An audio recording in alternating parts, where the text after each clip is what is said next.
കുഴിമന്തി കഴിച്ചാൽ കഴുത്ത് വേദന കൂടുമോ?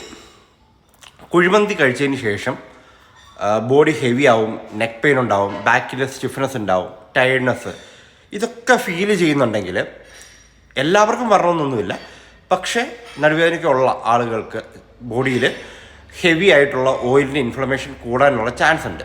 എസ്പെഷ്യലി രാത്രിയിൽ അവർക്ക് മൂവ്മെൻറ്റ്സ് കുറവായിരിക്കും, ബോഡിയുടെ ഫ്ലെക്സിബിലിറ്റി കുറവായിരിക്കും. അതൊക്കെ കാരണം ഡൈജഷൻ ഓവർലോഡ് ആയിട്ടുണ്ടെങ്കിൽ ബോഡിയുടെ റിക്കവറി വളരെ സ്ലോ ആവും.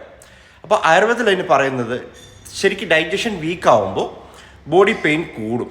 ഓക്കെ, ഇനിയൊരു സിമ്പിളായിട്ടുള്ള ഒരു ടിപ്പ് പറയുകയാണെങ്കിൽ, ഈ ഹെവി ഫുഡൊക്കെ കഴിച്ച ദിവസങ്ങളിൽ പെട്ടെന്ന് പോയി കിടക്കല്ല, ഒരു 10-15 മിനിറ്റ് നടക്കുക.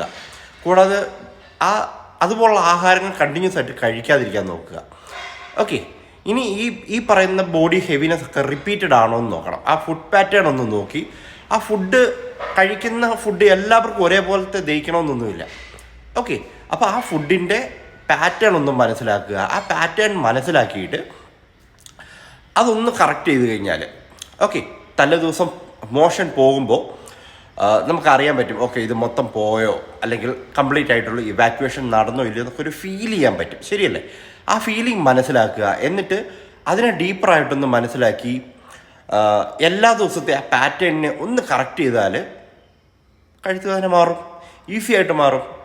ഓക്കെ, അപ്പോൾ ഇതുമായി ബന്ധപ്പെട്ട സംശയങ്ങളൊക്കെ ഉണ്ടെങ്കിൽ ചോദിക്കാൻ പറ്റുന്ന ഒരു വാട്സപ്പ് ലിങ്ക്, ഒരുപാട് പേര് മെസ്സേജ് ചെയ്യുന്നുണ്ട്. ഞാൻ പറയുന്നത്, ഞാനൊരു ഗ്രൂപ്പിൻ്റെ ലിങ്ക്, നിങ്ങൾ ഈ വീഡിയോ കാണുന്നത് യൂട്യൂബിലാണെങ്കിൽ അതിൻ്റെ ഡിസ്ക്രിപ്ഷനിൽ നോക്കുക, ഇൻസ്റ്റാഗ്രാമിലും ആണെങ്കിൽ ഫേസ്ബുക്കിലാണെങ്കിൽ ബയോയിൽ നോക്കുക, അവിടെ ഒരു വാട്സപ്പ് ലിങ്ക് കൊടുത്തിട്ടുണ്ട്. ആ ഗ്രൂപ്പിൽ ജോയിൻ ചെയ്യുക, നമുക്ക് അവിടെ കാണാം.